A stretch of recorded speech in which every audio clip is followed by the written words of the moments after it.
The National Archives has a page about the Homestead Act, not a conspiracy site or a fringe blog. The United States government's own official archive page. On that page is a sentence most Americans have never read. It says that of 500 million acres dispersed between 1862 and 1904, only 80 million went to homesteaders. I read that line 4 times and then did the math. 420 million acres went somewhere other than American families. Not to the farmers. Lincoln promised a fair chance. It went to speculators, cattlemen, miners, lumbermen, and railroads. 84% of the largest land giveaway in history missed its target, and that is the government's own number on its own website.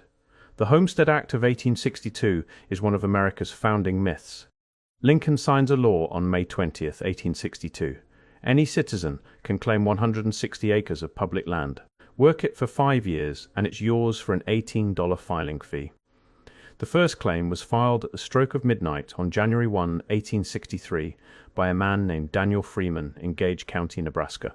He convinced a land office clerk to open up early so he could file before reporting for military duty. The story is beautiful. Former slaves could file claims. Immigrants who declared intention of citizenship could file claims. Women heading households could file claims. For the first time in history, ordinary people could own land simply by working it. More than 25,000 black Americans migrated to Kansas alone during the 1870s and 1880s as part of the Exodus movement, seeking the promise of the Homestead Act. Today, approximately 93 million Americans are direct descendants of homesteaders. That means roughly 1 in 4 people alive in this country trace their family's land, their family's wealth, their family's starting point back to this single law. So when the government's own records show that 84% of the land went somewhere else entirely, you have to ask what actually happened.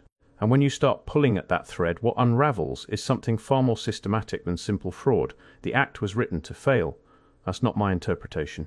The National Archives describes it as framed so ambiguously that it seemed to invite fraud. The law required homesteaders to build a 12 by 14 dwelling on their claim, but the drafters never specified feet or inches. Speculators built miniature structures, 12 inches by 14 inches, little wooden boxes set on a patch of dirt, then filed claims on 160 acres. The General Land Office, the agency responsible for preventing fraud, was deliberately underfunded. It couldn't hire enough investigators to cover its scattered local offices across the entire western frontier. The investigators it did employ were, in the archive's own words, often susceptible to bribery. And there was a second loophole. The law allowed anyone to skip the 5-year residency requirement by paying $1.25 per acre after just 6 months. This was called commuting a homestead. Speculators used it constantly. They'd file a claim, wait 6 months, pay $200 for 160 acres, and flip it. Historian Paul Wallace Gates spent decades documenting this pattern. Instead of creating a nation of independent farmers, the Homestead Act unleashed what he called a fierce competition for land to resell, in which influential speculators came out on top. But the fraud is just the surface. What matters is where the other 420 million acres actually went. 6 weeks after signing the Homestead Act on May 20, 1862, Lincoln signed the Pacific Railroad Act on July 1. One day after that, July 2nd, he signed the Morrill Land Grant Act, 3 laws in 6 weeks. Together, they redistributed more territory than most wars. The railroads alone received more than 175 million acres of public land between 1850 and 1871. That's an area larger than the state of Texas. The Northern Pacific got 40 million acres. The Union Pacific got 19 million. The Southern Pacific got 18 million. These weren't loans, these were gifts. The railroads then turned around and sold this land to the very settlers who were supposed to get it free. They opened immigration offices in Europe, recruited families to come to America, and sold them land the government had given away for nothing. The Library of Congress documents how railroad companies produced maps distorted to make their land look more attractive than it was. And here's what stays with me. Even today, in many western states, the largest private landowners are still the corporate descendants of those railroad companies. The land never came back. The Morrill Act did the same thing for universities. It granted each state 30,000 acres per congressional representative to fund colleges. Over 10.7 million of those acres were expropriated directly from the lands of more than 250 indigenous nations. Cornell University alone received nearly 1 million acres taken from 230 different tribal nations across 15 states. A Pulitzer Center investigation found that over 500,000 acres distributed through the Morrill Act are still owned by states for their universities today. In fiscal year 2019, those retained lands generated at least $8.6 million in income. For more than a quarter of the parcels, not a single dollar was ever paid to the people who lived there first. 3 acts, 1 summer, 1 president. The Homestead Act gave ordinary people the moral cover. The Railroad Act and Morrill Act gave corporations and institutions the land, and none of it could happen unless someone dealt with the people already on it. Now, a reasonable person might say that land fraud happens in every era, that railroads needed incentives to build infrastructure, that universities needed funding. All fair points. If this were just about bureaucratic failure and corporate greed, it would be a familiar story. But the Homestead Act didn't just distribute empty land, it distributed land that had to be emptied first. And the machinery built to empty it is where this story turns from frustrating to something I still have trouble processing. The Dawes Act of 1887, named after Senator Henry Dawes of Massachusetts, signed by President Grover Cleveland on February 8, 1887. On its surface, it was supposed to help Native Americans by giving them individual land ownership. Each head of family received 160 acres, the same number as the Homestead Act. Not a coincidence. Everything left over, every acre not allotted to an individual, was declared surplus and open to white settlers. In 1887, Native Americans held 138 million acres of land. By 1934, when the policy finally ended, they held 48 million. 90 million acres gone, 2/3 of everything. Approximately 90,000 Native Americans, 2/3 of their entire population, were made landless. Senator Henry Teller of Colorado opposed the act in 1881. His words are in the congressional record. He said, "The real aim is to get at the Indian lands and open them up to settlement. The provisions for the apparent benefit of the Indians are but the pretext to get at his lands and occupy them." He said this publicly, before the law passed. And they passed it anyway. The mechanism was elegant and devastating. After allotments were made, the 25-year trust period would expire.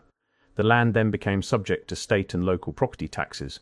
Most native allottees had no cash income and no experience with the tax system that had been imposed on them.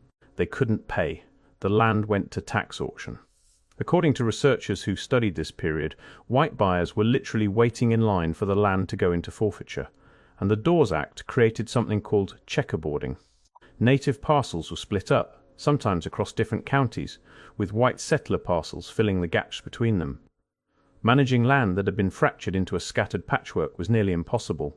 Tribal governance over these fragmented holdings became a logistical nightmare by design. The Act didn't even provide farming equipment or agricultural education to the people it was supposedly converting into farmers. When asked if allottees would receive seed and tools, Dawes himself was uncertain. He said, "Whether Congress will be liberal enough to set him up, I don't know." This wasn't an unintended consequence. This was how the system converted 90 million acres of treaty land into homesteads, railroad grants, and corporate holdings.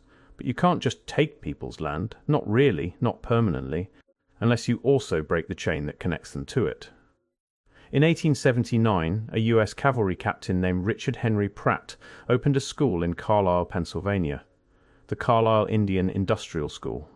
His philosophy, stated publicly at a national conference in 1892, was 7 words long: kill the Indian in him and save the man. Children as young as 5 were taken from their families, their hair was cut, their names were replaced. They were forbidden from speaking their own languages. Between 1819 and 1969, the federal government operated or supported 408 boarding schools across 37 states. A 2022 Department of Interior investigation identified burial sites at more than 53 of these schools. The initial report documented over 500 child deaths. The department estimated that the government spent $23.3 billion in inflation-adjusted terms on this system. I have to be honest about something. When I started researching the Homestead Act, I expected to find a story about land fraud and political corruption. I did not expect to find a parallel system designed to remove children from the same communities whose land was being taken. But the timeline doesn't lie. The Dawes Act broke up the reservations in 1887. The boarding school system was expanding through the 1880s and 1890s. The Homestead Act was delivering the seized land to new claimants. The same government, the same decades, the same people on the receiving end. And then there's Oklahoma. The Cherokee had been forced from their eastern homelands on the Trail of Tears. Roughly 4,000 died on that march. The survivors were promised their new territory as long as the grass grows and the water runs. By 1893, the government was done waiting. On September 16, 1893, a rifle shot cracked across the prairie at high noon. Over 100,000 people surged forward to claim pieces of 6 million acres of Cherokee outlet land. 42,000 homesteads were staked in a single afternoon. The heat was so intense that multiple participants collapsed. Tempers flared as men jockeyed for position with wagons and horses. Some who'd snuck in early, called Sooners, had already claimed the best land before the gun even fired. The government had purchased the land from the Cherokee for about $1.40 per acre after eliminating their cattle grazing leases by presidential proclamation. Decades later, the Indian Claims Commission ruled the sale had been conducted under duress and the land was undervalued. They awarded $14.7 million in compensation. But the land never came back. It never does. This wasn't the first run. In 1889, 50,000 people raced for 1.9 million acres. In 1892, 4.3 million acres of Cheyenne and Arapaho territory were opened. Each run operated under the Homestead Act. Each run was the same mechanism. Treaty land declared surplus, repackaged as American opportunity. There's one more piece I keep returning to. The 1890 census. It was the most detailed census ever conducted up to that point. It tracked immigration, naturalization, property ownership, family composition, military service, even disabilities. It was also the first census to officially declare the American frontier closed. The census superintendent wrote that the unsettled area had been so broken by isolated settlements that there could hardly be said to be a frontier line. That declaration changed how America understood itself, and then it vanished. On January 10, 1921, a fire broke out in the basement of the Commerce Department building in Washington. About 25% of the 1890 census was destroyed outright. Another 50% was damaged by water and smoke. The cause was never determined. Investigators considered a discarded cigarette, faulty wiring, and spontaneous combustion of sawdust in the building's workshops. And here's what most people don't know. The 1890 census was the first for which the government did not require backup copies to be filed with local offices. Previous censuses had this redundancy. The 1890 did not. One copy existed, and it was stored on pine shelves outside the fireproof vault next to a carpenter's shop full of sawdust and wood shavings. Think about that. The 1880 census was inside the vault. The 1900 census was in another building entirely. The 1890 sat unprotected in the most flammable room in the building.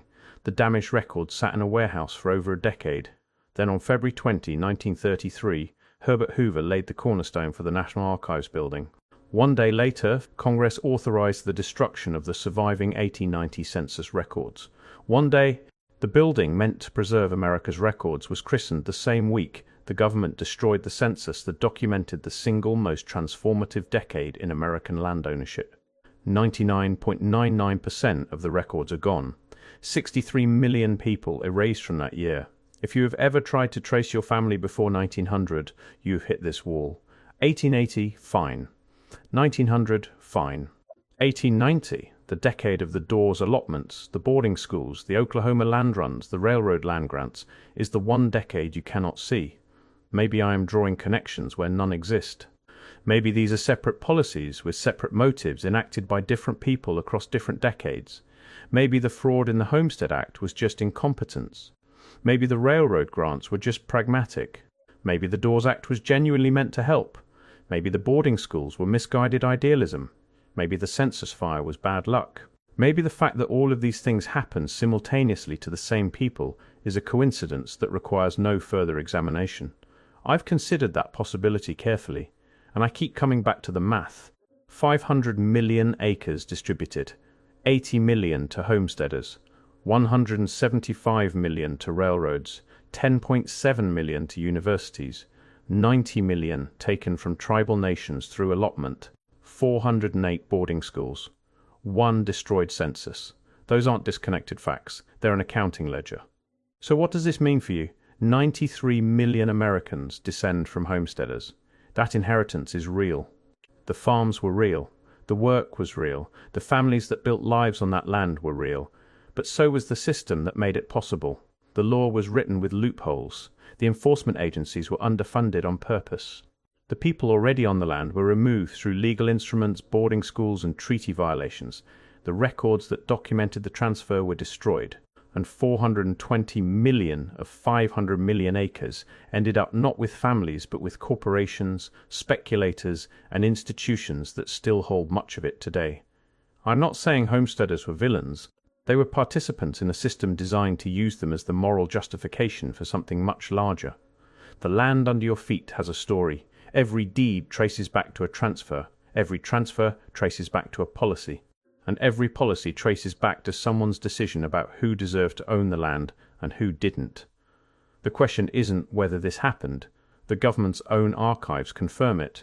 The question is why we were taught that the Homestead Act was a gift when the numbers say it was something else entirely, and what else from that era were we taught to remember wrong?